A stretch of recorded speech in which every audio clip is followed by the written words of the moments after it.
So today, if you'll please put your hands in Hokai Join, we'll do a brief silent meditation before today's lesson, and then we will begin Shoeizan.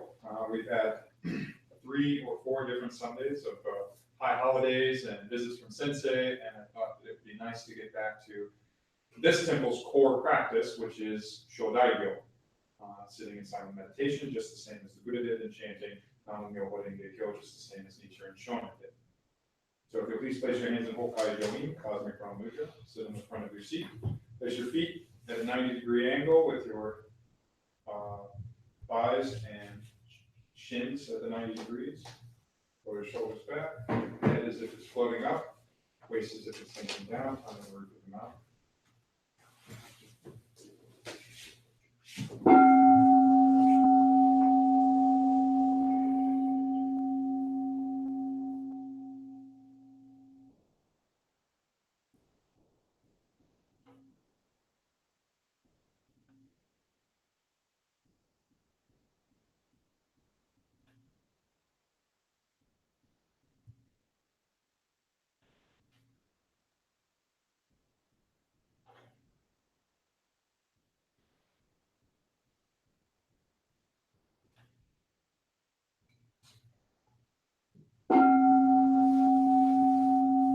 So today, I wanted to sort of touch in on the reasons that we practice Buddhism, and why we have a daily practice. So consistently, I tell you, chant every day and eat your teas, they're good for you, and all of those things. But the why is always important. It is the most controversial question that human beings ask as children. That frustrates parents. Why? So we should talk about why. When you go on retreat or you go to a monastery, initially you are caught up in this excitement that what you're going to learn is some new magic thing, some new deep teaching that's going to change your life. And initially the austere routine of getting up early in the morning and doing prayers and austere practices like throwing water on yourself and chanting and sitting in seiza for hours and making offerings to the Buddha, doing everything in a certain manner. The otherworldliness and foreignness and excitement of it wears off rather rapidly, and you are left with the monotony of every day being the same. It may be slightly different than the one you had at home, but it's still every day you're doing the same thing. The reason that is because Buddhism in a monastery is not trying to teach you more about Buddhism. It's trying to teach you how to live with Buddhism all day, every day. That you live with Buddhism when you wake up. That you live with Buddhism when you brush your teeth. That you live with Buddhism when you're sitting on the toilet. That you live with Buddhism when you're sweeping the floor, when you're cooking, when you are out in the yard, when you are farming, when you are weeding, when you are meditating. You are always living with Buddhism. It is not glamorous like we think it is at the beginning.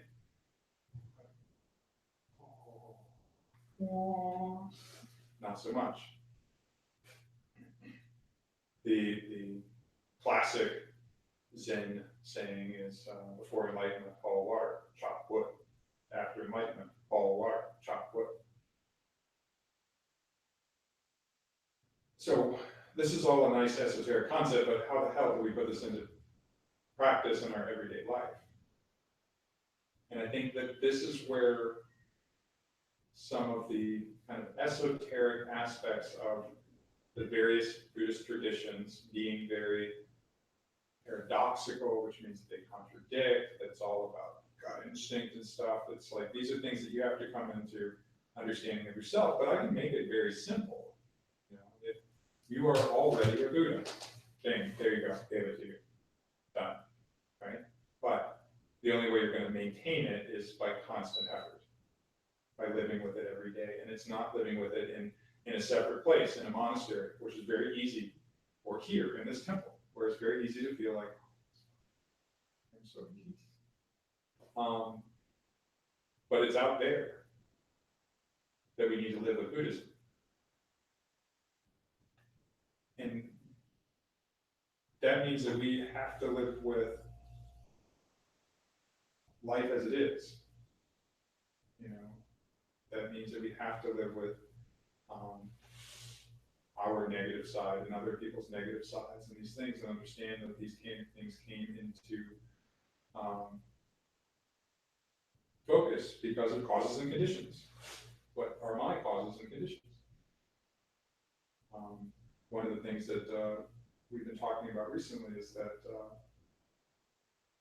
we have to do a better job of showing our people the benefit of this temple and how it changes their lives, in the sense that we have to teach the 6 paramitas. Generosity, diligence or effort, patience, zeal, meditation, wisdom.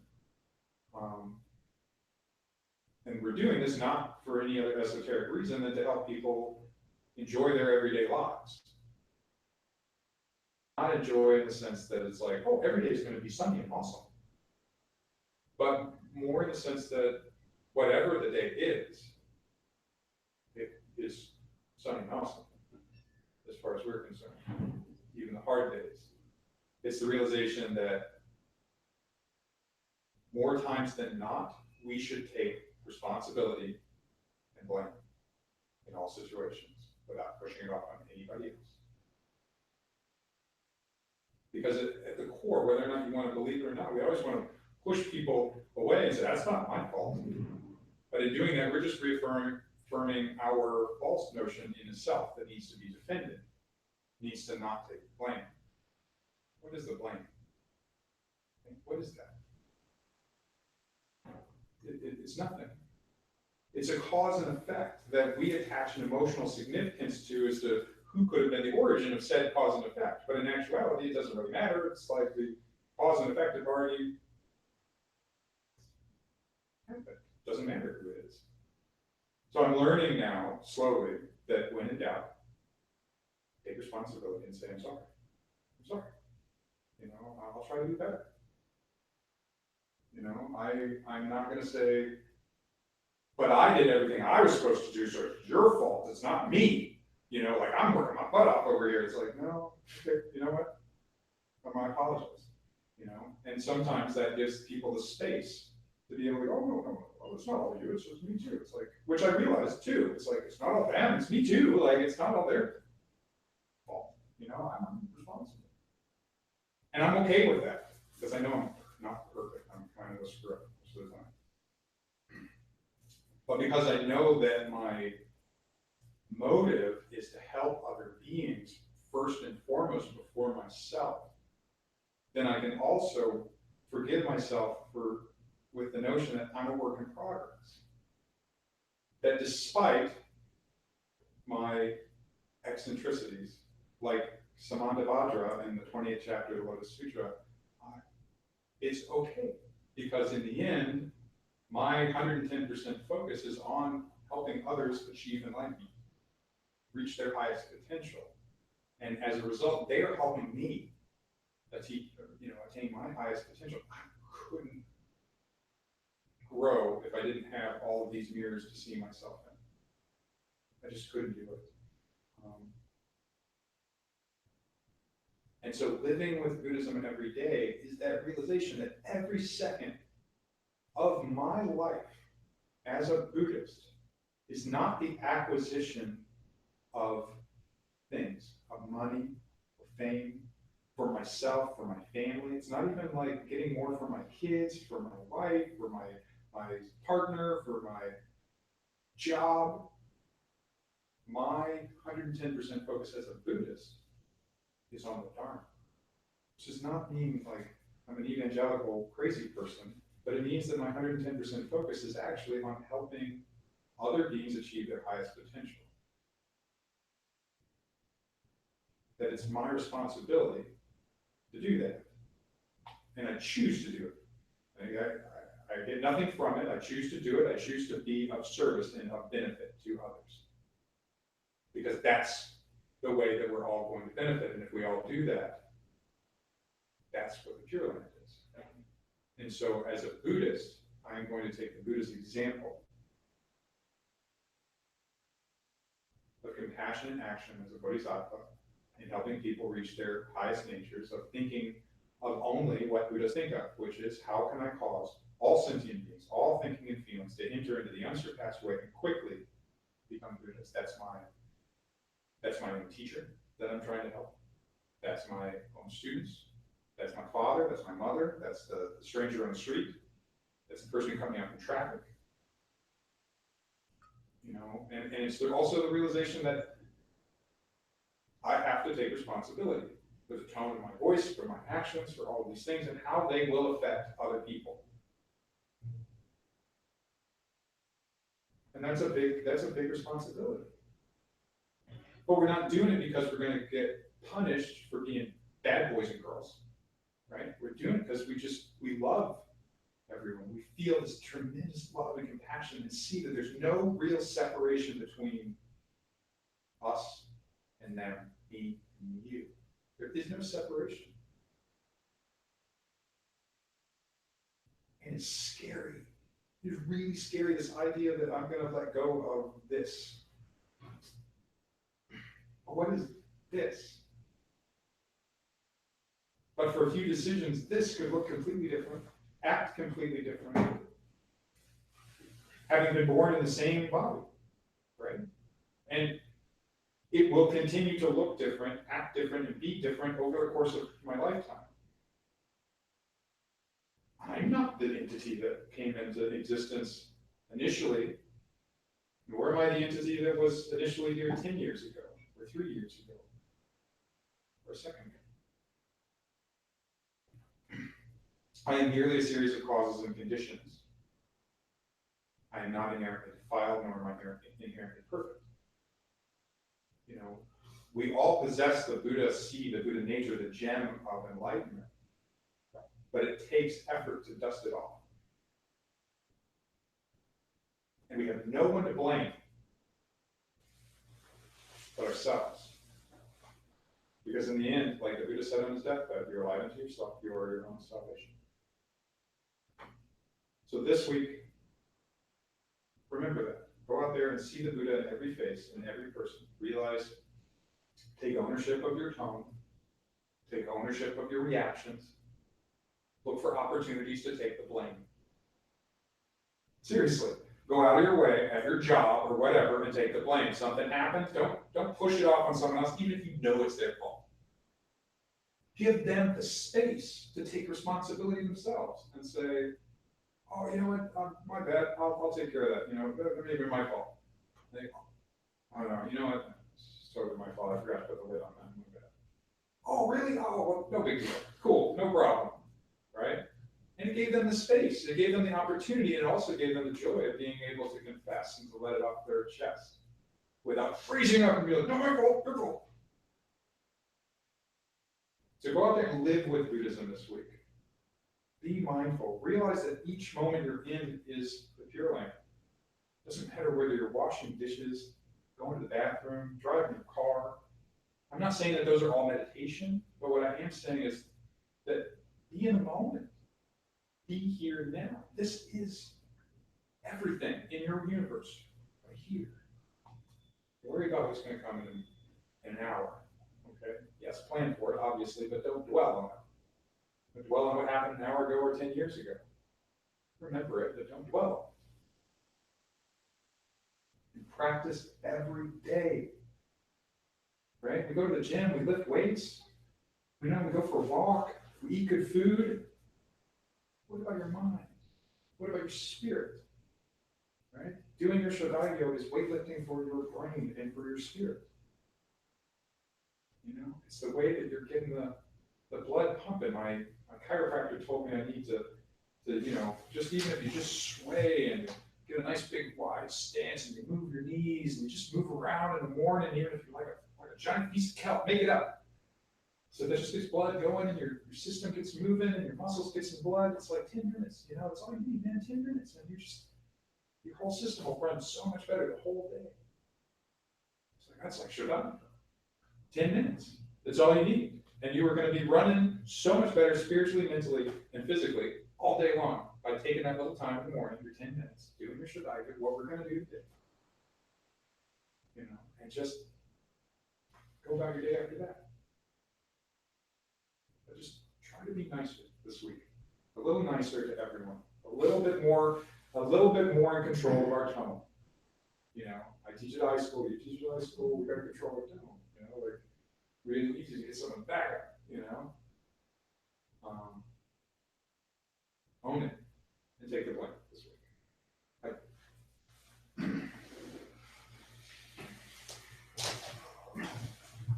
As a reminder, no, I was just going to Yes, say, as a reminder, when we go off to offer incense during the chanting, also, that can be an opportunity to, if you haven't already done so, offer some fusei in the brass bowl. So one of the things that I've been talking about to lay leaders, and you'll hear this pretty regularly now, is I'm asking everyone to please give some sort of offering every week. It could be a penny. I mean, literally, I'm down with a penny.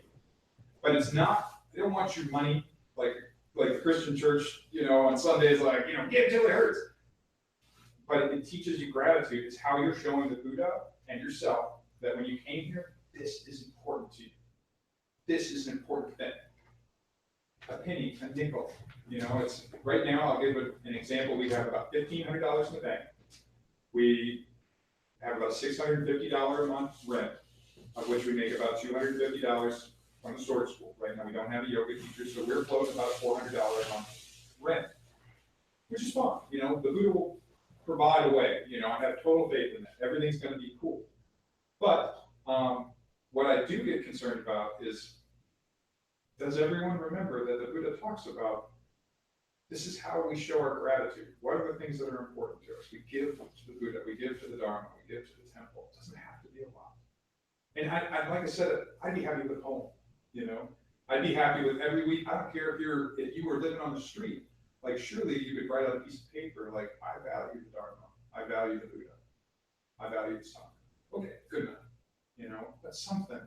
Because that's what's teaching us the six paramitas. And we go in order. We start with gratitude. Gratitude teaches us diligence. Diligence teaches us patience. Patience teaches us effort and zeal, which teaches us meditation, which culminates in wisdom.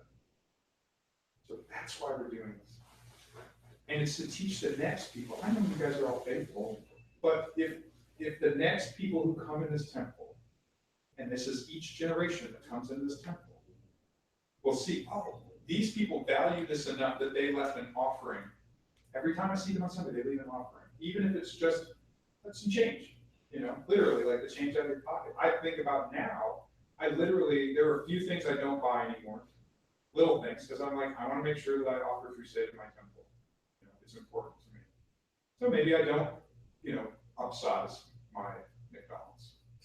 You know, or maybe I don't get that extra coffee.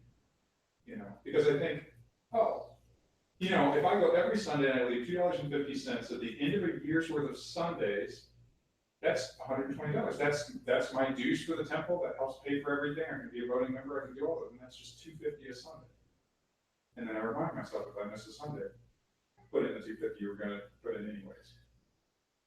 So I used to feel crappy about asking, but at this point, like, I love this place, and I just don't have a big enough paycheck that I can pay for it all myself. So I'm going to ask occasionally, if you want a couple cents, 50 cents, a nickel. You know, one day I was walking here, I forgot, and I literally picked up a penny on the ground. I'm gonna fess up. I totally did. I was like, okay.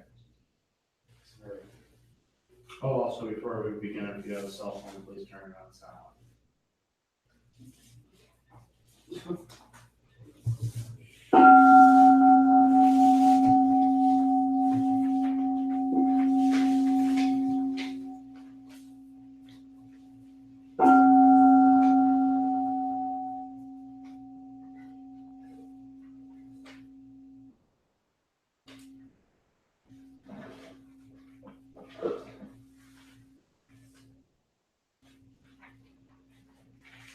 Please place your hands in God's shoulder.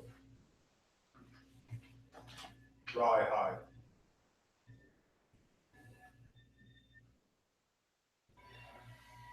Dojo Khan, receiving the dojo.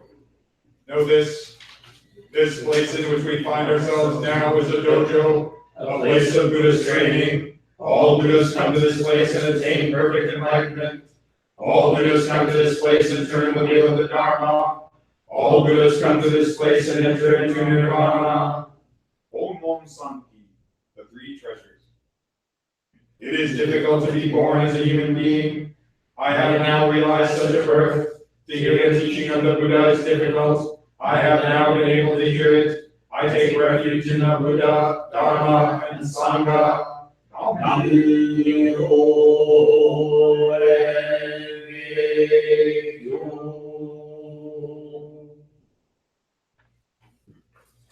Please place your hand in Hokai Joni as we run Mudra.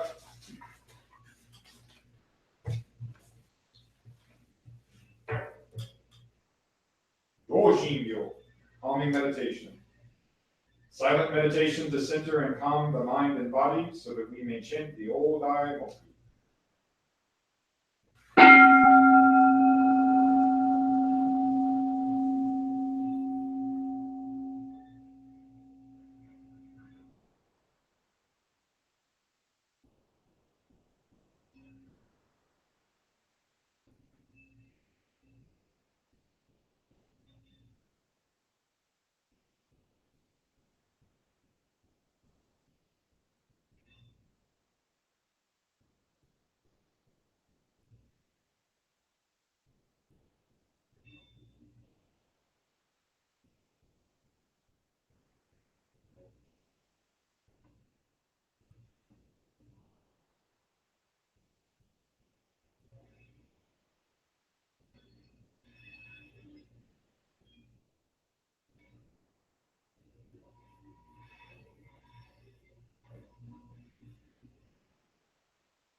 Enkyoji Moku.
Place your hands and hold how you're doing. Watching from Mudra. Jin Shin-gyo, awareness meditation. Silent meditation to feel the sublime dharma of the old Daimoku and the preciousness of life.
remember those in sickness and distress, as well as those in memoriam before reaching final 3 Odaimo.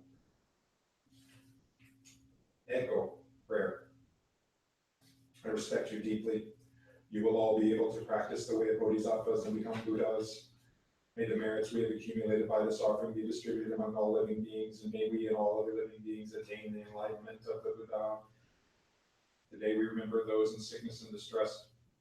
We remember Lisa Simmons and Carmen Laverne, Damian Reddick and Wendy Prevost, Jason Wellman and Jesse Schaefer, Lotus Meshi and David Mills, Gail Bull and Dave Watson, Beth Watson and Gabe Benitez, Victoria, Jesse Travis Burnham, William Calhoun, Dawn Robinson, Jamie Logan, Dennis Sullivan, Pat Sullivan, Saskia Eller, Julie Rose, Dolly Abad Ritchie, Eric Lynn Hilsman, Michael Dean Ritchie, Glenda Williams, Sam Williams, Delina Heffer,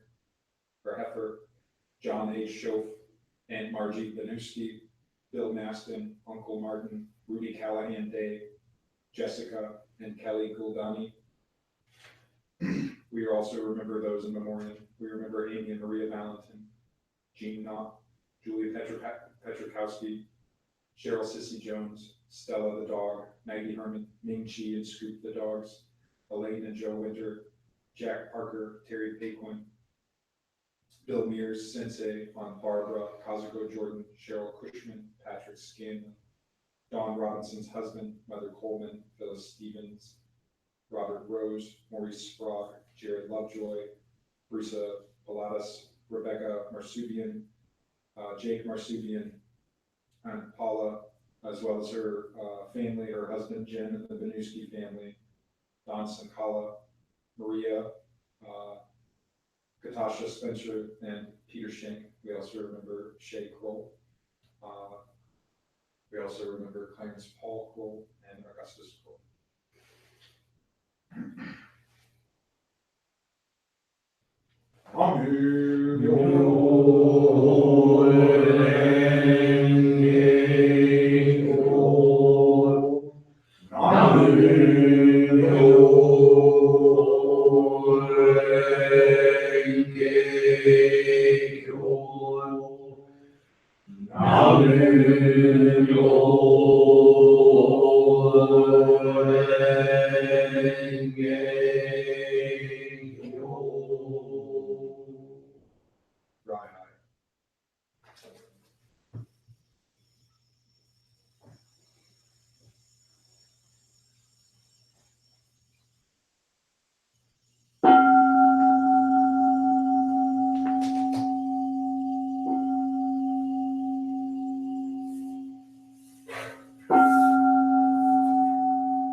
Thank you all very much for coming today and for chanting.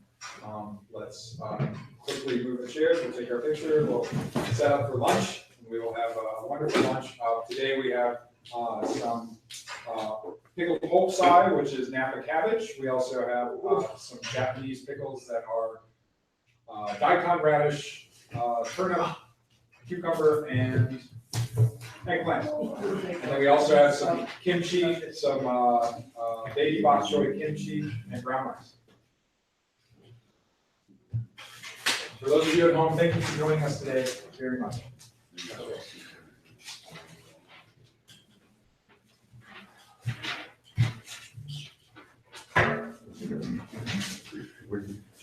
Thank you.